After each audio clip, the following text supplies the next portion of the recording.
By late 1943, the air war over Germany had settled into grim routine. Heavy bombers crossed hostile skies in tight formations, bound together by altitude, firepower, and mutual dependence. Falling behind was not an inconvenience. It was a sentence. On this day, 1B-17 could no longer keep pace. Its engines labored unevenly, its silhouette slipping backward until the formation moved on without it. Flak had done its work with mechanical indifference. Shrapnel tore through aluminum skin, severed lines, and punched ragged holes where structure once held. The bomber struggled to maintain altitude, nose dipping, then rising again as power was coaxed from damaged engines. Inside, the aircraft felt less like a weapon than a wounded thing barely holding itself together. There were 9 American airmen aboard. Each understood the arithmetic. A crippled bomber alone over Germany rarely reached safety. Capture awaited if they could land. Death, more likely, would come from the air.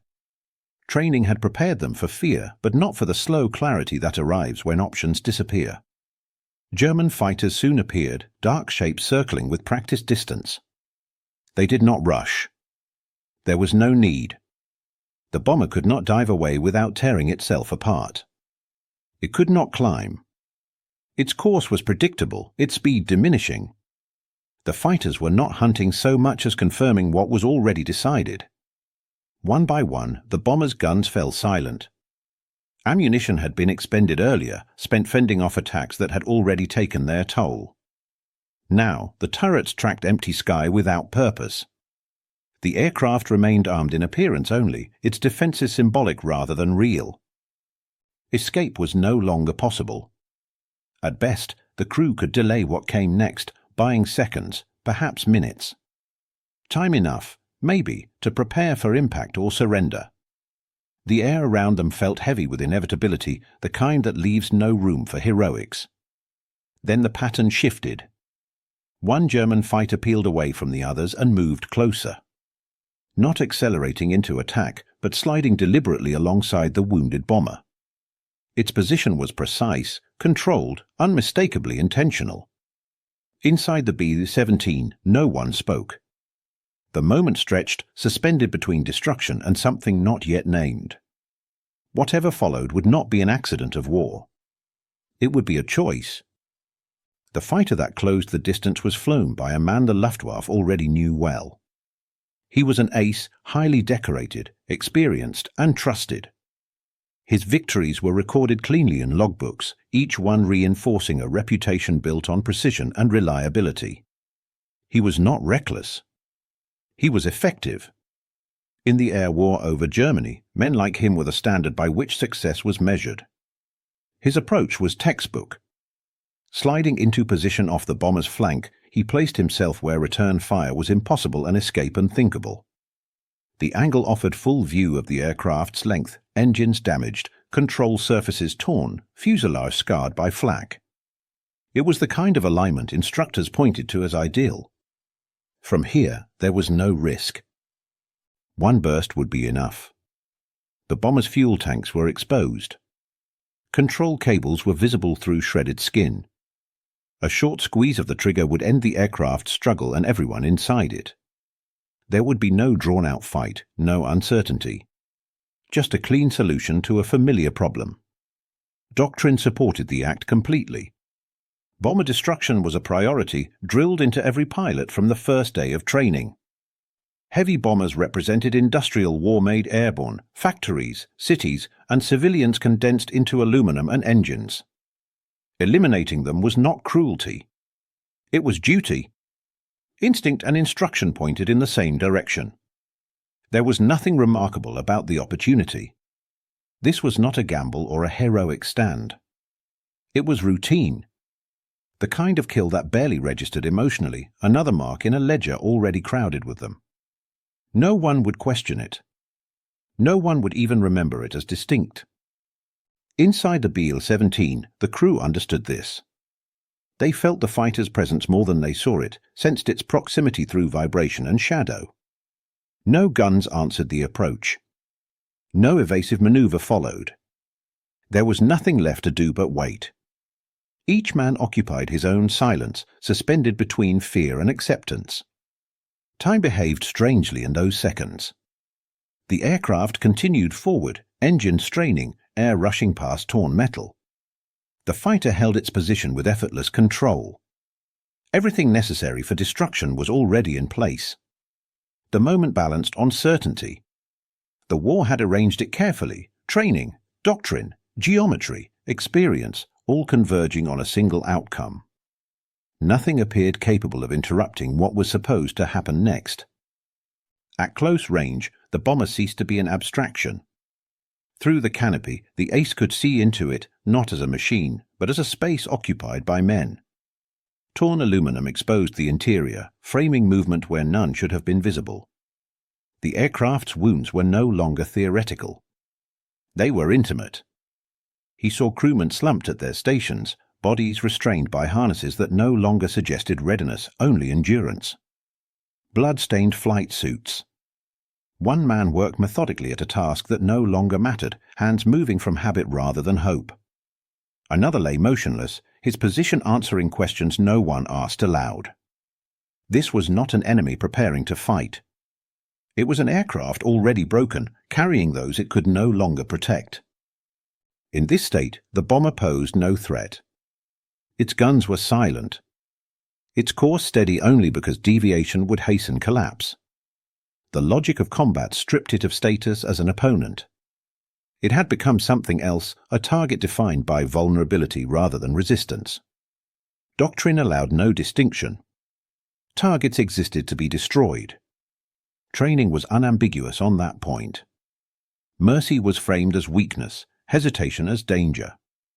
Pilots were taught to act decisively, to suppress doubt before it could interfere with survival.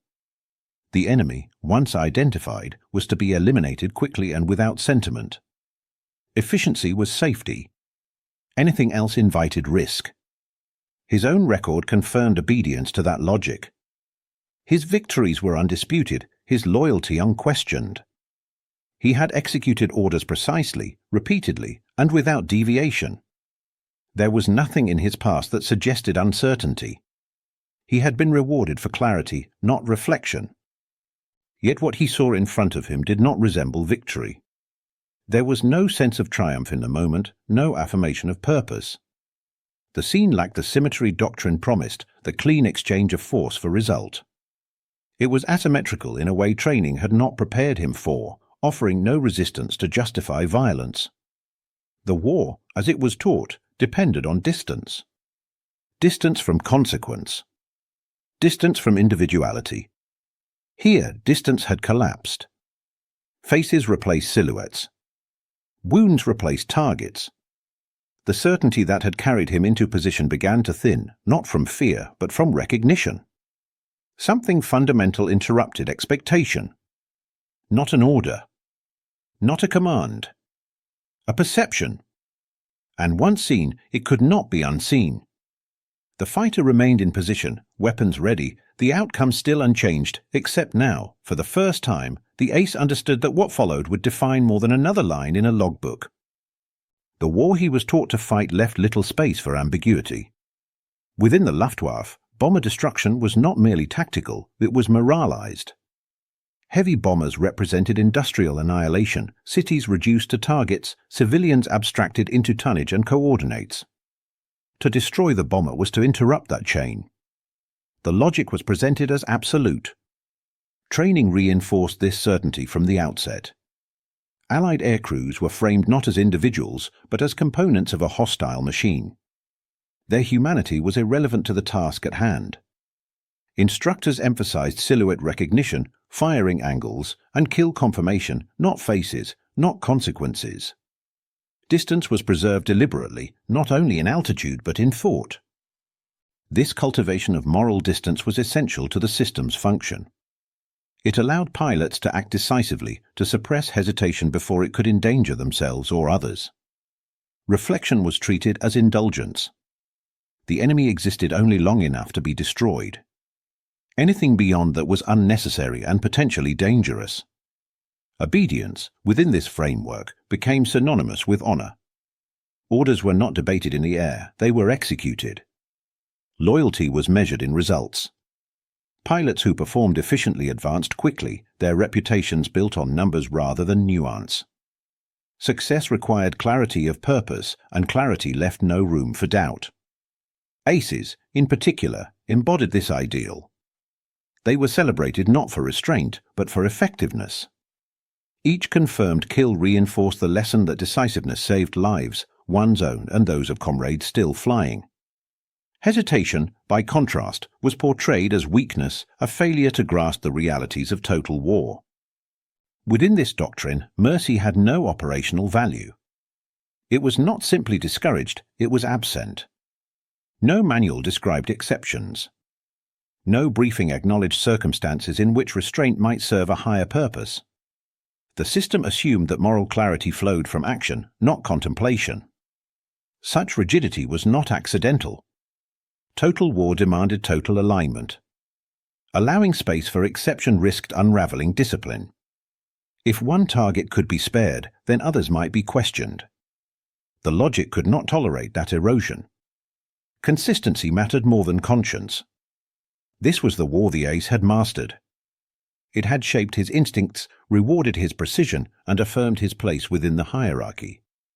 The rules were clear, the expectations fixed. And yet, hovering beside a crippled bomber, those rules offered no guidance for what he was seeing. The system had prepared him to destroy efficiently. It had not prepared him to witness defeat up close. And in that gap between doctrine and perception, the certainty that once guided every engagement began to falter, setting the stage for a choice the war itself had never anticipated. On the American side of the sky, belief took a different form, but it was no less rigid. Bomber doctrine accepted loss as a cost of progress. Crews were briefed with numbers rather than promises, percentages that declined with each mission, odds that were calculated precisely and discussed without comfort. Survival was not something to be expected. It was something to be endured if it occurred. From training onward, mercy was excluded from consideration. Enemy fighters were presented as efficient and ruthless by design, men who would press attacks until nothing remained. There would be no restraint, no pause for surrender. This assumption hardened quickly into certainty, reinforced by empty bunks and familiar names no longer called at roll. To expect anything else was to misunderstand the war. Within the BA-17, this understanding shaped behavior as much as fear did. Crews learned to subordinate individual judgment to formation discipline. Staying in position mattered more than self-preservation. Breaking away endangered others. Morality, in the personal sense, was surrendered to procedure. What remained was responsibility to aircraft, to crew, to the mission. Survival odds were spoken of clinically.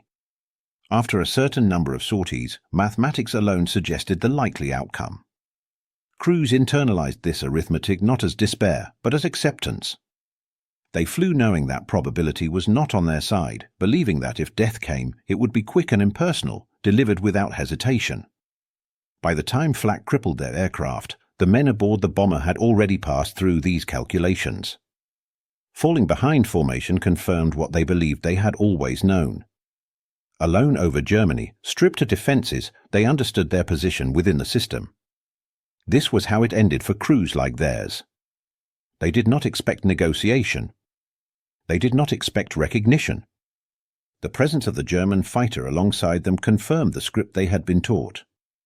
There would be no deviation, no consideration beyond efficiency. The war had conditioned them to see the enemy as function, not conscience. In those moments, the crew did not think of themselves as participants in a moral drama.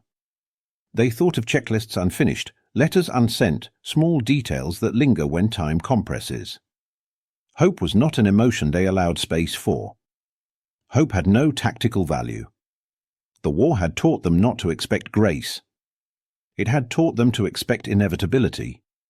As the fighter held position outside their damaged aircraft, the crew waited not for mercy, but for conclusion, believing that whatever followed would confirm everything the war had prepared them to accept.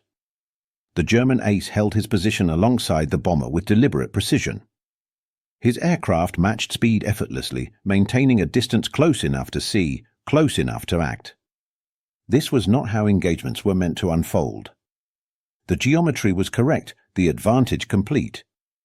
And yet, nothing happened. Seconds lengthened beyond their usual wait. In aerial combat, decisions were measured in heartbeats. Here, time expanded unnaturally, stretching into something closer to contemplation. The fighter remained steady. The bomber droned on, damaged but moving, its course angled toward the thinning margins of contested airspace. Behind him, the Ace's wingmen waited. They held formation at a respectful distance, eyes fixed on the lead aircraft. They were trained to read intention through movement, to respond instantly when the signal came. None did. The absence of action became conspicuous. In the sky, stillness carried meaning. The bomber continued forward, engines laboring unevenly, altitude fluctuating by small, dangerous degrees. Every mile gained mattered. Neutral airspace lay ahead, distant but conceivable. The American crew did not know why they were still flying. They only knew that they were. Inside the German cockpit, two systems collided. Obedience demanded efficiency. The rules were clear, reinforced by years of training and reward. This aircraft should already have been destroyed. Conscience, rarely addressed in doctrine, offered no clear instruction. It did not argue loudly. It simply refused to be dismissed. The Ace measured consequences instinctively. To fire would restore order, satisfy expectation, and eliminate risk. To hold position invited scrutiny. Wingmen would notice. Commanders would. Ask questions. Mercy, if discovered, carried penalties far beyond reprimand. The war did not tolerate deviation without cost. Yet the choice taking shape did not resemble rebellion. It was quieter than that. It emerged not from ideology, but from recognition of defeat already achieved, of violence rendered redundant. Killing these men would alter nothing tactically. It would only complete a process already finished. Doctrine had never prepared him for this moment. It accounted for threat, resistance, and victory. It did not account for encounters where destruction offered no advantage beyond conformity. In that absence, the burden of judgment shifted entirely onto the individual. Time, however, did not pause for deliberation. Airspace boundaries approached. Fuel burned away. Wingmen waited.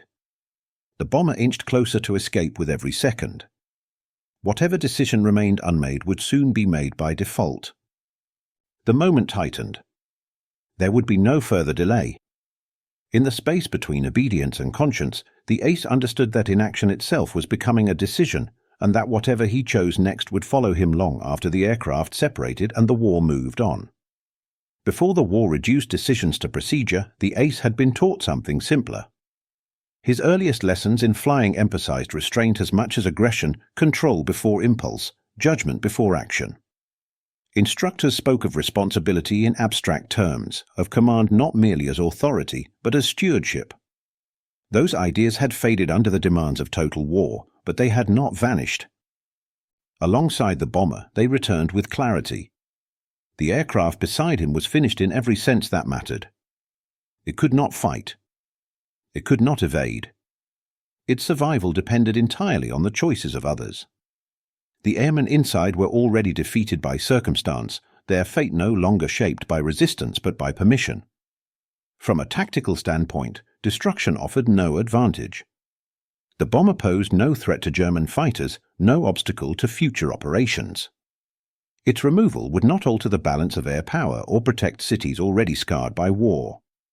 It would simply complete a process already decided by damage and distance. Sparing it, however, carried consequences that extended beyond the moment. To hold fire meant assuming personal risk of accusation, of punishment, of dishonor within a system that equated obedience with virtue. The choice would not be shared. No report could justify it. No doctrine would defend it. The decision isolated him completely. His wingmen could not be consulted. Commanders could not be informed. Even the bomber crew, unaware of his deliberation, could offer no acknowledgement. Whatever happened next would belong to him alone, unrecorded and unprotected. This solitude clarified the weight of responsibility. Killing the airman would disperse that weight into procedure, burying it within orders executed and victories counted. Restraint would concentrate it entirely on the individual.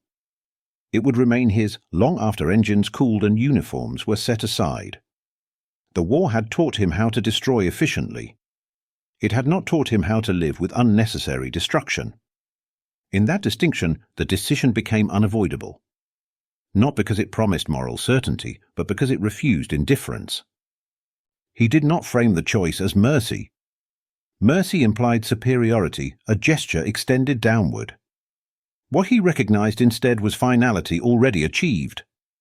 Violence, in this instance, would add nothing but permanence. To refrain was not to interfere with the war's outcome, but to decline its excess. The ace adjusted his position slightly, maintaining formation without aggression. His weapons remained silent. The absence of fire was deliberate, sustained, unmistakable. In that moment, restraint replaced doctrine. Action was withheld not through hesitation, but through resolve. And as the bomber continued forward, still airborne against expectation, the choice completed itself, not as defiance, but as a refusal to perform a final act that no longer needed to be done. Instead of firing, the ace altered his position. He slid closer, not into an attack angle, but into alignment, placing his fighter where it could be seen clearly from the bomber's cockpit. It was a subtle shift, but unmistakable. His aircraft no longer threatened. It shielded. From inside the B-17, confusion spread faster than relief. The German fighter was too close, too steady. The instinct to fire lingered even as ammunition ran low. Gunners tracked the aircraft through glass sights, fingers hovering where orders and survival usually agreed. None came. The moment did not fit anything they had been taught. The ace raised a gloved hand and gestured deliberately. Not a signal from any manual. Not a command. A direction.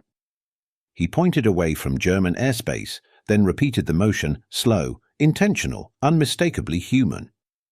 The gesture crossed language, training, and expectation in a way radio calls could not. Inside the bomber, hesitation replaced fear. The crew watched, uncertain whether this was deception or reprieve. Years of doctrine warned them never to trust such moments.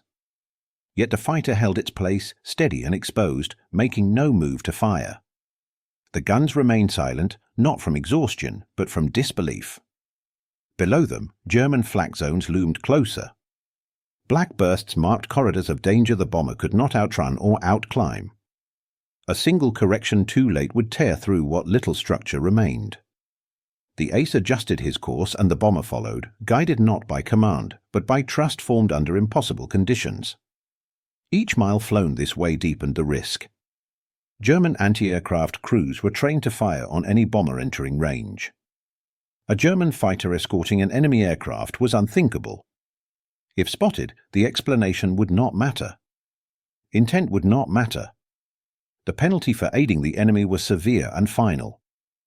Yet the ace did not break away. He continued to fly alongside the bomber, subtly steering it towards safer airspace, placing himself between danger and those he had chosen not to destroy. The war's machinery continued around them, radar tracking, batteries aligning, but for this narrow span of sky, it seemed to hesitate. For the American crew, time took on a different quality. They did not celebrate. They did not speak. They watched the horizon and the fighter beside them, aware that any sudden movement could end what was unfolding. Survival felt provisional, granted moment by moment. No one fired. No radio call interrupted the silence. Two enemy aircraft flew together through contested sky, bound by nothing that could be explained afterward.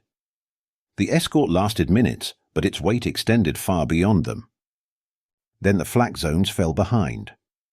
The danger thinned. The ace held position just long enough to ensure the bomber was clear, then eased his fighter away. No salute followed. No acknowledgement beyond the act itself. For a brief interval, the war paused, not because it ended, but because one man refused to let it complete a task already finished. And in that pause, an escort took place that neither side would ever be trained to understand. The bomber crossed into safer airspace without ceremony. There was no clear boundary in the sky, no marker to announce the transition. Only the gradual thinning of danger, fewer flak bursts, fewer converging vectors, signaled that the worst had been left behind.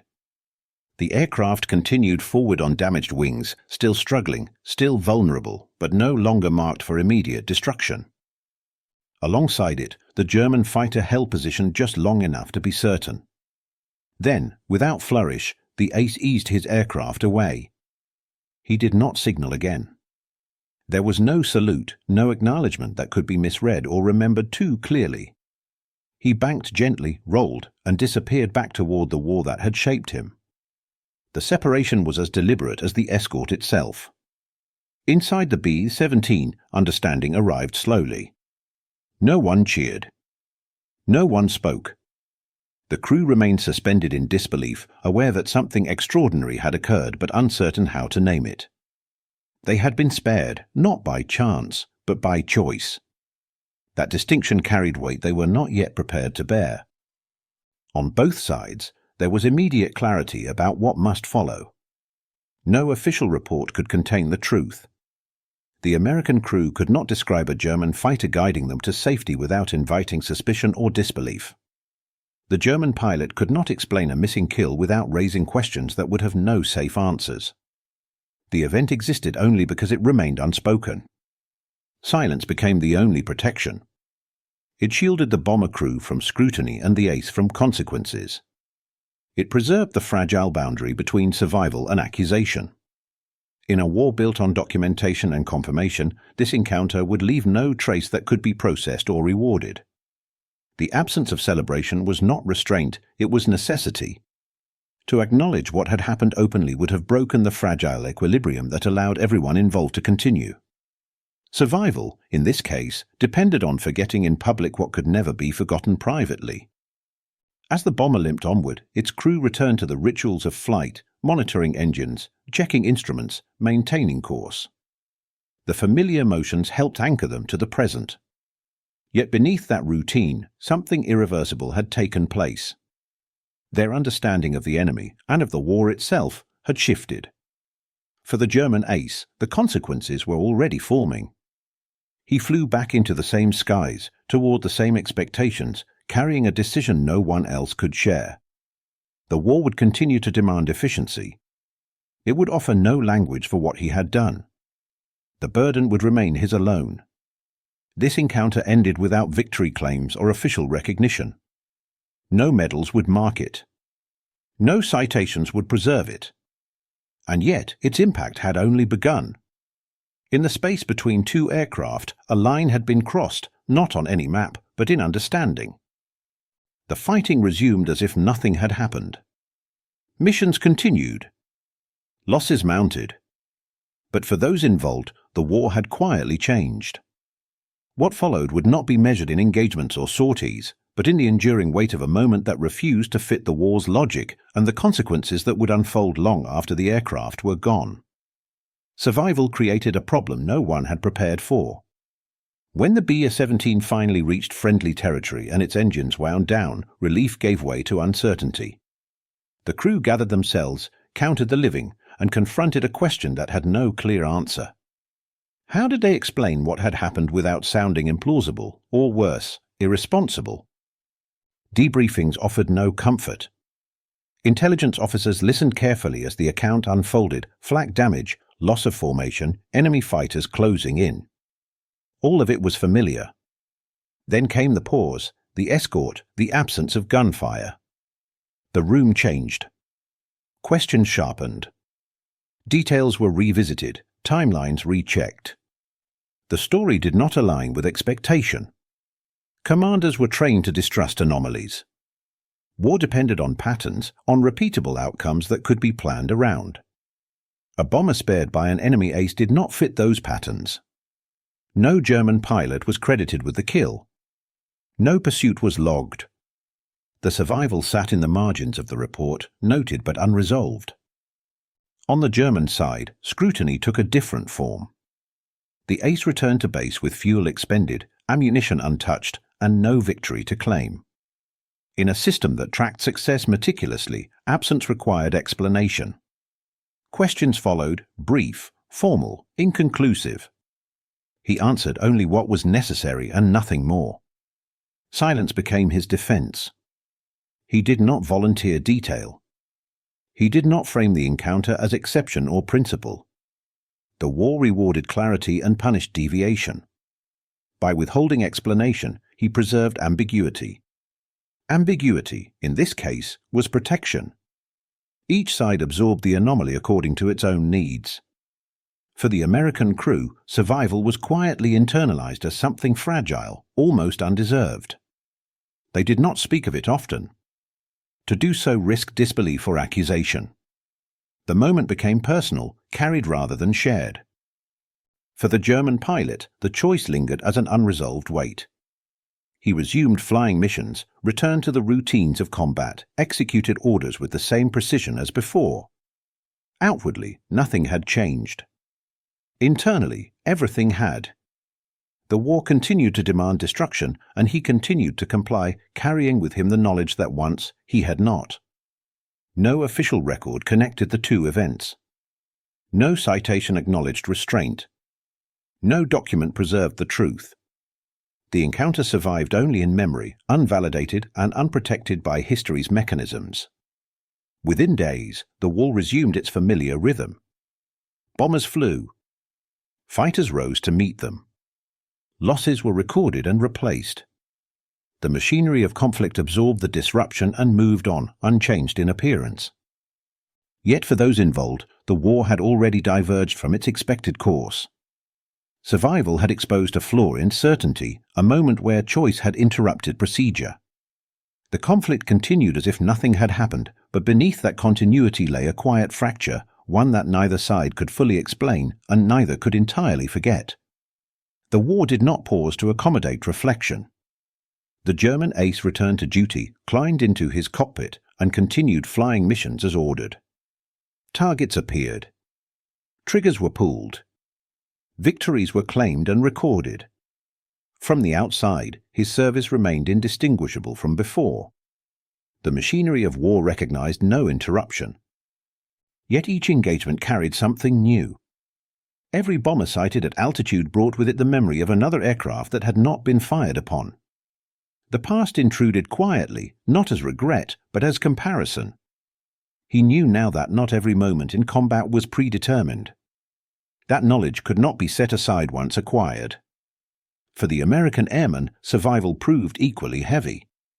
They returned to operations, flew when ordered, and spoke when required. Outwardly, they rejoined the rhythm of the war. Inwardly, they carried a truth that separated them from others who had survived by chance alone. They had lived because someone had chosen restraint. That distinction transformed survival into responsibility.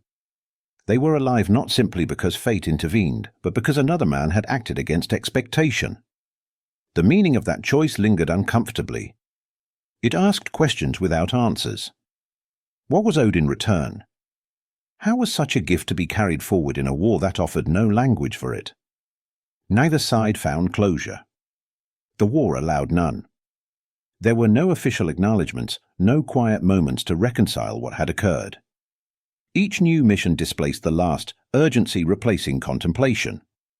The conflict demanded attention in the present tense, leaving little space to dwell on anomalies. The decision remained unresolved because it had no resolution within the war's framework.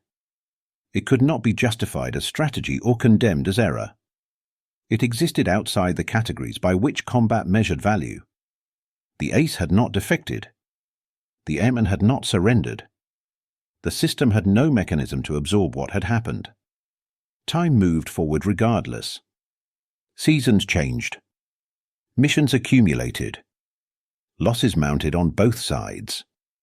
The war scale dwarfed individual moments, threatening to bury them beneath statistics and outcomes. And yet, for those involved, the memory persisted, quiet, insistent, resistant to erosion. For the ace, the weight manifested in awareness. Each act of violence was now understood as a choice rather than a reflex. He still fought, still complied, still survived. But the certainty that once framed every engagement had thinned. He knew now that obedience and conscience were not always aligned, and that knowing could not be undone. For the airmen, the weight took another form. They lived with the knowledge that their continued existence carried meaning beyond orders and formations. Survival was no longer an end state. It was an obligation to remember, to bear witness, even if silently. The war offered no answers to either burden. It continued toward its conclusion indifferent to individual reckonings.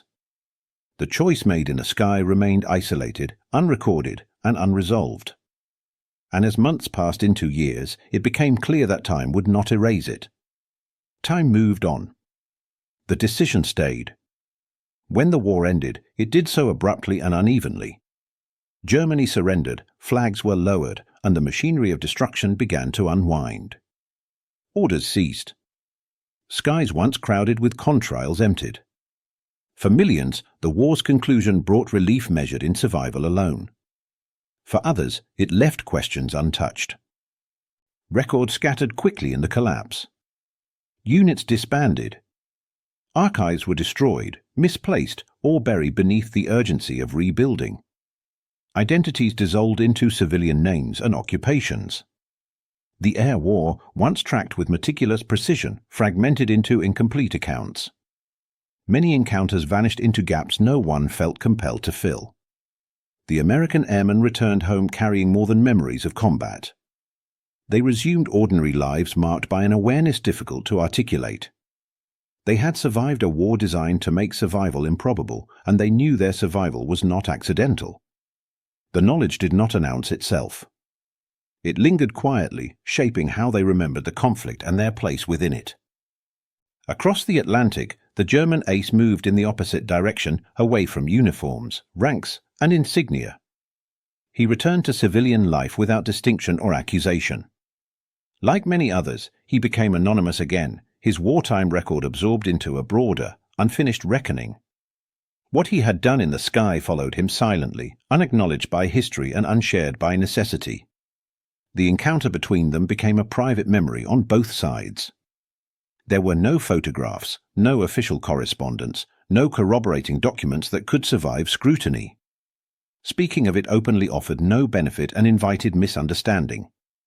Silence preserved the truth better than explanation ever could. History, meanwhile, moved forward without pause. It categorized the war in terms of campaigns, casualties, and outcomes. It measured destruction and victory with numbers large enough to eclipse individual moments. The encounter did not alter the war's result.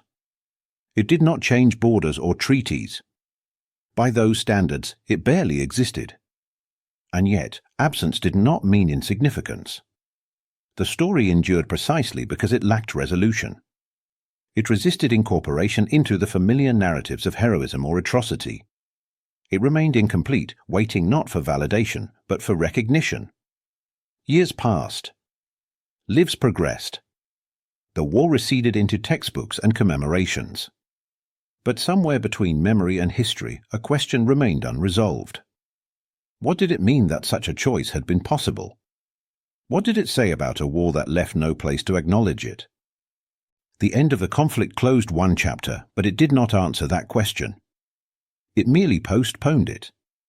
The encounter remained suspended in time, unrecorded, uncelebrated, and unfinished, waiting for someone to ask not what happened, but why it mattered. The war was over. The story was not. Decades later, long after uniforms had been folded away and the war reduced to memory, one American airman found that the question would not release him. Survival had given him years, but it had not given him explanation. The image of a German fighter flying alongside a crippled bomber remained fixed in his mind, unresolved.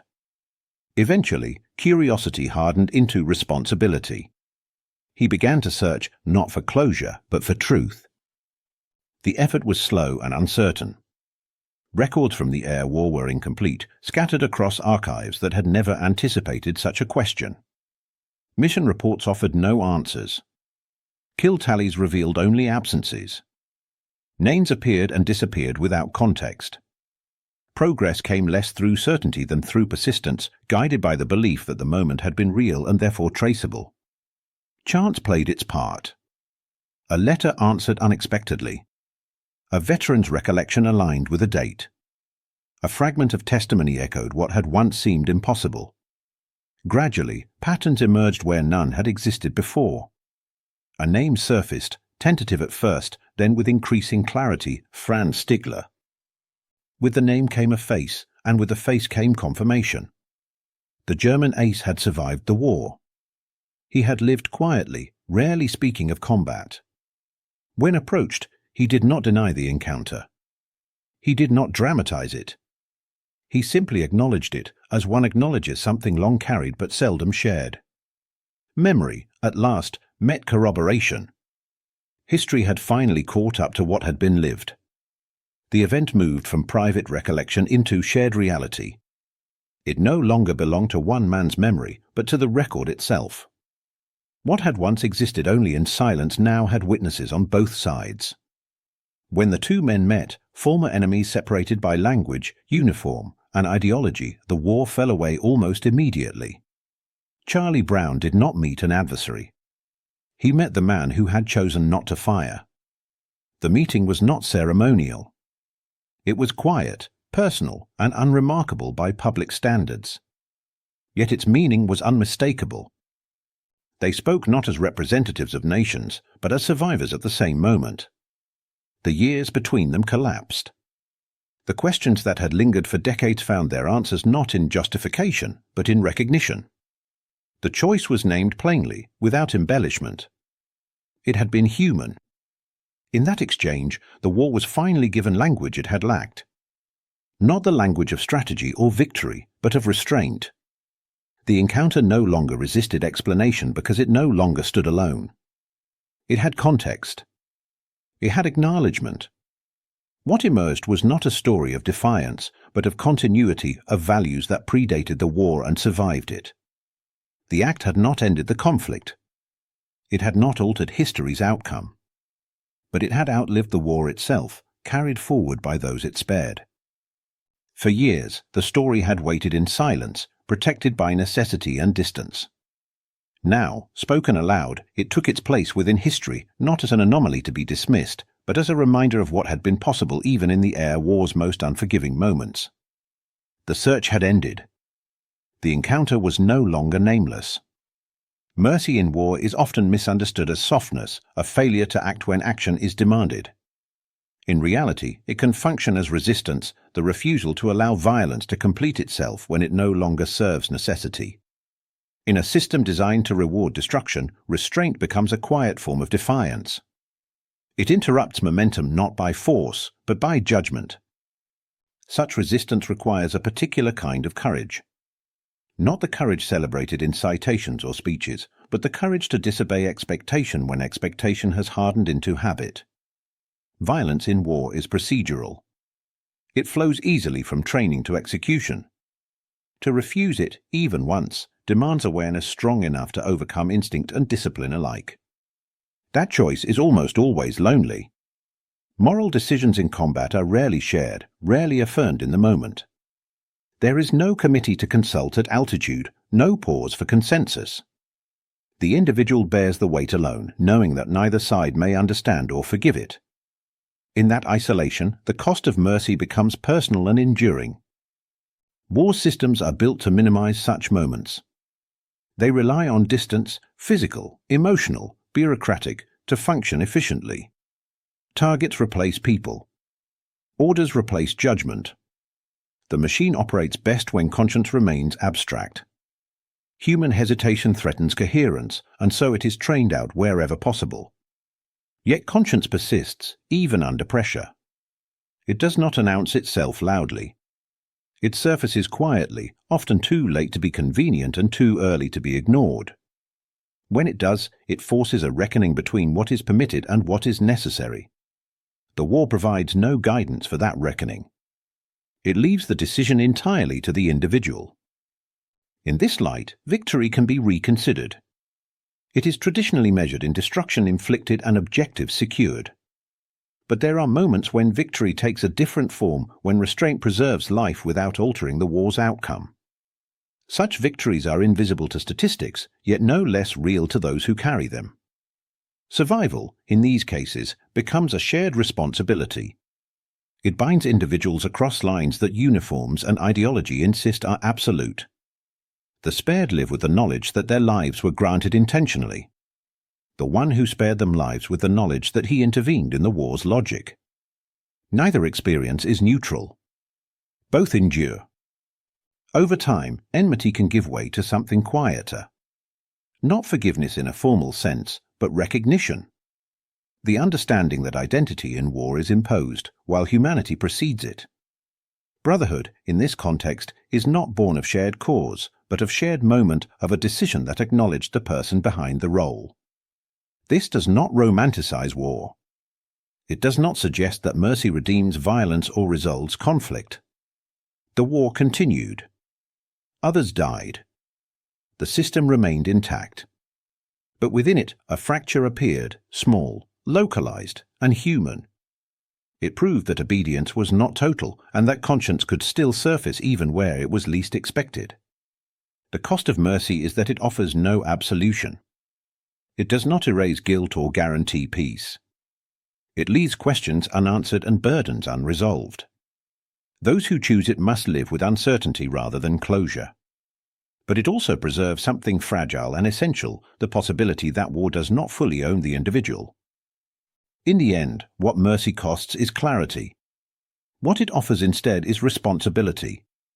Responsibility to remember that violence is a choice, even when it is authorized. Responsibility to carry forward the knowledge that restraint was possible. And in that exchange, something rare emerges. Not triumph, not reconciliation, but connection. A bond forged not by shared ideology, but by shared refusal.